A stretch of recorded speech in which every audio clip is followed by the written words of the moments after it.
Hi everyone, my name is Mathieu Chasson and I welcome you to my channel where I take the things I've learned while learning photography and try to pass that on to you in the hope that it'll help you into your journey into photography. So today I want to take a little bit of time to go into the Fuji lens system, which is the system that I'm using, so that you can understand what's available out there, what kind of lenses. And at the end of the video, I'll give my recommendations for people starting, or if you're just getting into the system, or if you already have the camera with one lens and you want to go try something else, I'll give my recommendations at the end of the video. But in this video, we'll go through all the system, the lenses in the Fuji system, go through them quickly, not in too much detail, and also explain how to read all those letters that are next to the lens name. So to do that, we'll jump to the computer.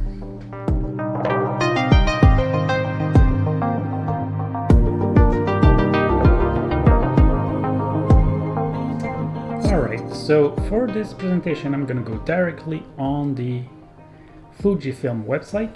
If you have a regional website, they may try to redirect you to your country's website. But for this one, we'll stay on the global website. So go into product. We'll go into digital cameras. Here it's the X system that interests us. The GFX system is a more advanced and more expensive system. I'm not going to go into that right now, so let's go into the X system. At the top of the page, you have all the X system cameras. And if you scroll down, then you have the lens lineup. You'll see that it's divided into two groups. There's prime lenses and there's zoom lenses. Zoom lenses are, well, what they are, zoom lenses. Prime lenses are lens that doesn't have the zoom, any zoom features. They're fixed in their zoom. So we'll go into more details about what the advantages are, and I'll have a video later on of a presentation I did with our local camera club also, that goes into deeper detail about what are prime lens and why you should consider them. So this is kind of out of scope for this one, but as you see, there's a lot of lenses, and when you're starting off, I know when I started looking at those, I had absolutely no clue what I should maybe think of getting, or where should I go with buying a second lens. So first thing I'll do is we'll go through what these names mean. So this is the name of the lens. You've got a lot of things in here, a lot of letters, and what do they mean? The first part, XF, is the lens lineup. That's the forgot the name. It'll comment. I'll probably put it in pop-up. It's the lens lineup of Fuji, the X mount. It's X mount. You've got XF and XC. XC is the sort of a cheaper lens lineup of Fuji. I'll show them to you later. There's only 3 lenses in the XC lineup. All the rest is XF. Then after that, you've got a number with MM. So that is the focal length. So the focal length is, in another word, it's the zoom of the lens. So this is a prime lens, so it doesn't zoom, so it's fixed at 80 millimeter. 80 millimeter is a pretty zoomed in focal length. The lower the number, the wider the shot is going to be. The higher the number, the more zoomed in it is. So 80 is sort of a high-end zoom. And then after that, you'll see in the zoom lenses, there's going to be 2 numbers here, which are going to be the low end of the zoom and the high end of the zoom. So it could be 18 to 135. I'll show you that when we go back to the lenses. After that, you've got f2.8, f and a number. So f2.8, that's the aperture. That's how wide, how large the lens can open up to let light in. This is usually much higher on prime lenses than zoom lenses. So the lower the number in this case, usually the better and the more expensive. So the lower the number, the more light's going to come in, and it does make quite a big difference in what you can shoot, especially if you do indoor shoots and later at night and stuff like that. Now the R, you're going to see the R on pretty much all the Fuji lens. All the R says it means is the ring. There's a ring to set the aperture. If we go down here, you can see this ring here where you turn manually turn this ring to set the aperture. So that's what the R means, and I think there's only one lens that doesn't have that ring. So it's pretty much everywhere. LM is something you'll see on just a few lenses. It means linear motor. It's just a system of focusing. That's how the lens focus. Usually I think it's a rotating mechanism that makes the lens shift in the middle to focus on things. LM, it's linear, so instead of turning, it's just a mechanism that makes it linear. It's usually on the longer lens, like the 80 millimeter and I know the 90 millimeter also. So it makes for a quicker focus on those lenses. OIS is for optical image stabilization. So optical image stabilization is on a lot of lenses, but not all. Most zoom lenses, I think, have them. It's what it does. It camera shake. It limits camera shake. It stabilizes your camera, so it's easier to take images at a lower shutter speed. So it's something to consider, especially in longer lenses, like this 80 millimeter has it. So and you see here it's macro, so it's a great addition to do macro because you're taking pictures of small things, so small movement can affect your shot, so that'll help with camera movement. And you'll see a lot of lenses have them. WR, something you might consider, it means weather resistant. Not all cameras are weather resistant, so if you have a weather resistant lens with a camera that's not weather resistant, the lens will be able to go into dusty and watery environment, but your camera maybe not. So if you have both weather resistant, then you want, you'll feel safer to shoot in the rain or where it's dusty. It's just it's just something that makes everything is sealed off, so there's no humidity or dust that can go in the lens. And finally, macro. Macro means that this lens is especially designed for macro photography. So that's almost, this lens is the most complicated one with the most letters at the end of it. The other ones are a little better. There's one other things that you may see, and it's this one, APD. You see you've got 56 millimeter 1.2 R, 56 millimeter 1.2 R APD. APD is a filter of some sort that's embedded in the lenses that makes the shot a little softer. Now go see reviews. People have reviewed the two lenses. They're exactly the same except that filter. So, and it's there's quite a considerable price difference between the two, so might be worth it, might not be. I've never tried either of those lenses. So as you go through the lenses, look at the letters quickly so that you know what they mean. So these ones are weather resistant. This one doesn't have any extra feature, and you see this one. No, not this one. This one is the only one that doesn't have the ring for the aperture ring. So this is probably just a focusing ring, because you need a focusing ring and usually an aperture ring, so there's two rings. Here you see there's a little one down there. It's hard to see, but it's there. It must be hard to play with it. So yeah, so this is what the letters mean. Again, if you look at the zoom lenses, as I've said, you've got two numbers. The 16 would be how wide it can shoot, and the 80 is how how far it can zoom. So it goes from 16 millimeter to 80 millimeter. This one goes from 18 to 135 millimeter. But this one, though, you see there's two numbers also in the F, which is the aperture.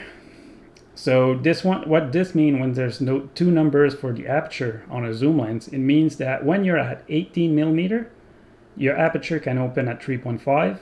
When you're at 135, your aperture can only open at 5.6. So that's the largest. 5.6 is the largest it can open when you're completely zoomed in, and 3.5 is the largest it can be open when you're at 18.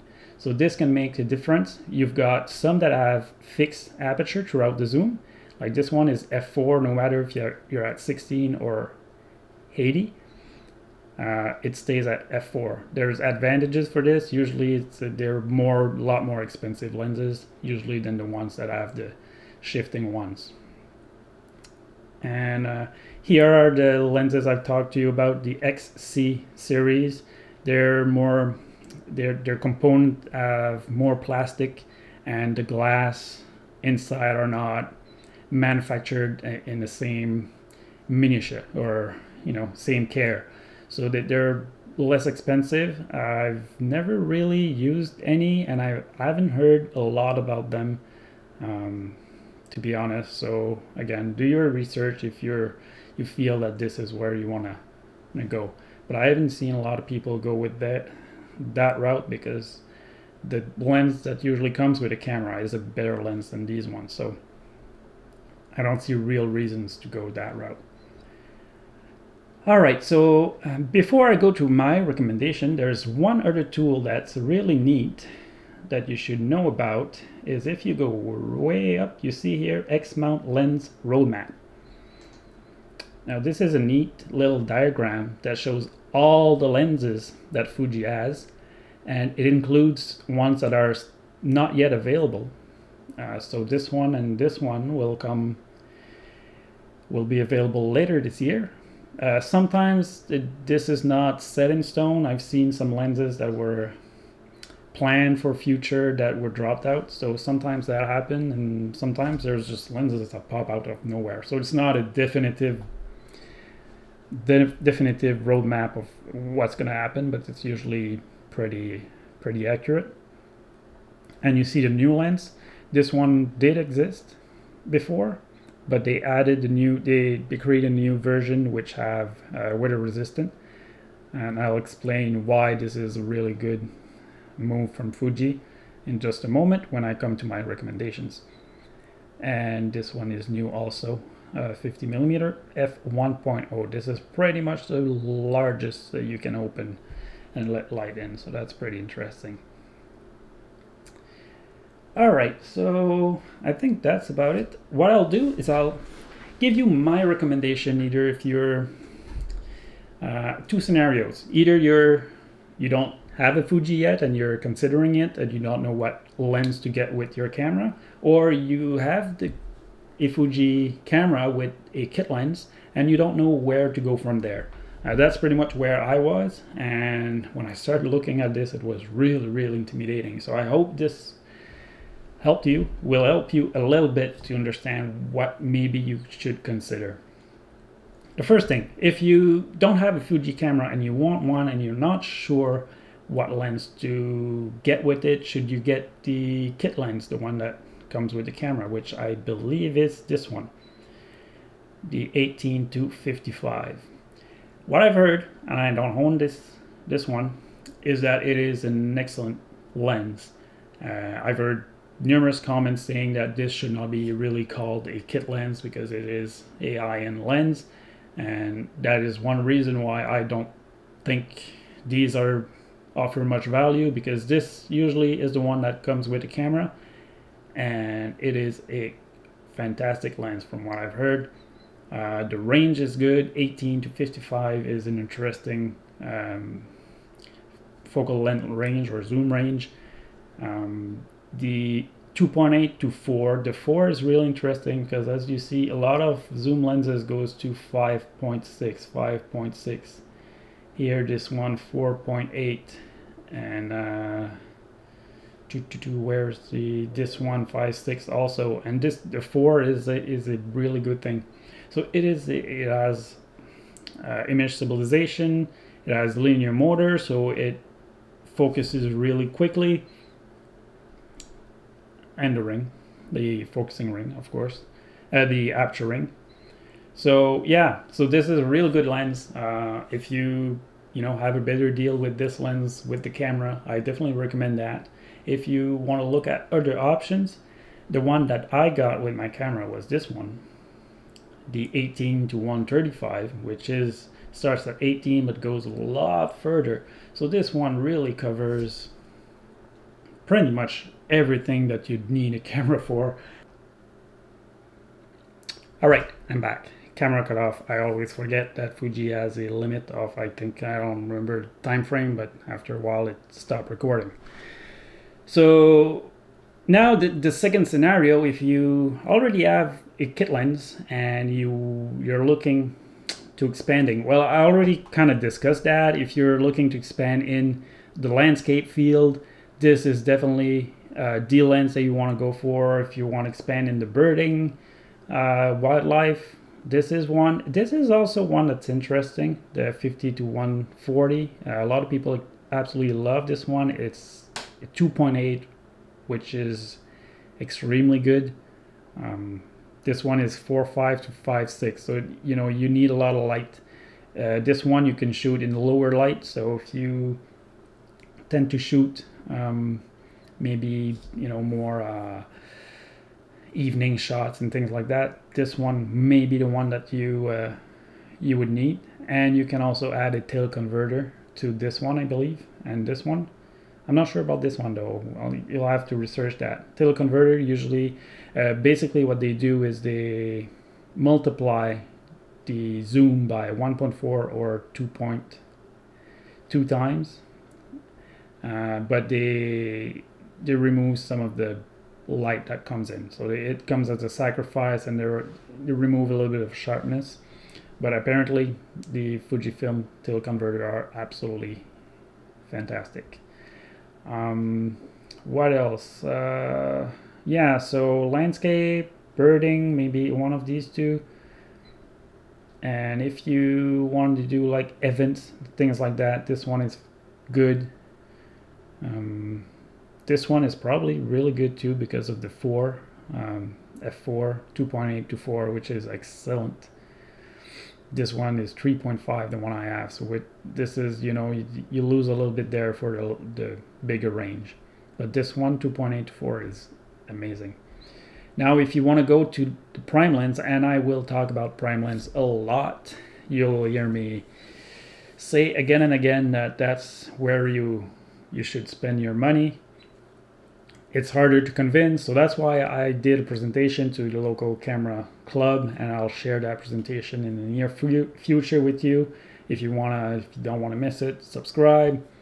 Of course, I'm gonna plug my channel here. When it comes to prime lens, they're really sharp. The quality and the fact that they open up and let so much more light in will give you so much more flexibility to make greater shots. And there's a lot more to it that I'm not going to go into right now. But if you want to start your prime lens journey, the 35mm is a good place to start if you just want to kind of experiment with prime lenses. I have the 35 1.4. The 35 f2 is also a great lens, maybe even better, but it lets a little bit less light in. The reason why I say a little bit better is I believe the 35mm was the first prime lens that Fujifilm developed, and it does feel a little bit its age. The focus is loud, maybe not as fast as the other lenses, but the image quality is just amazing. So if you're not too worried about the focus, noise, and speed, the 35mm quality is amazing. I would definitely recommend it. And it focuses slower maybe than other, but I've shot basketball with that lens without much issue. So it's still not at a point where it's not usable. It's really usable. It's really still fast, but maybe not as fast and responsive as other lenses, more recent ones. If you're into portraits, the 56mm of some of the best portrait lenses in the system.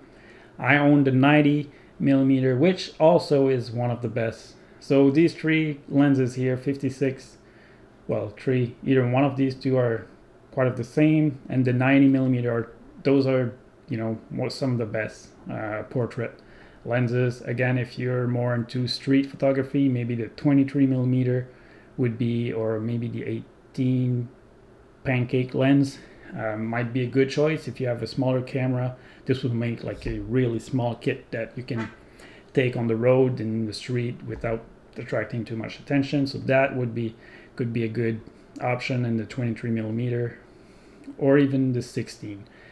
I own the 16, which is an amazing lens for landscape and a wider option. This is in fact what I'm filming with right now. I see that my battery is about to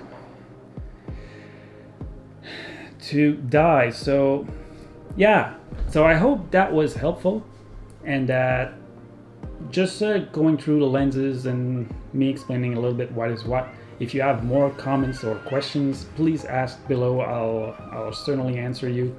If there's it was a quick overview. I didn't go through everything. There's so much to learn, but I hope that this helped a little bit to maybe guide you and help you to make your next lens purchase. And if you already own some of those lenses, or you have comment about them, again, go in the comments below and let us know what you think of the lenses. And finally, I have videos that I'm linking in the video description for budget lenses, newer, and also a 7 artisan lens that I've done my impression on earlier this year. So you can check those options also. They're not Fuji lenses, they're manual lenses, so there's strings attached there, but they're great lens, maybe excellent lens to maybe try out when you're starting photography. So with that said, I hope you enjoyed. Have a great day. Talk to you later. Bye bye.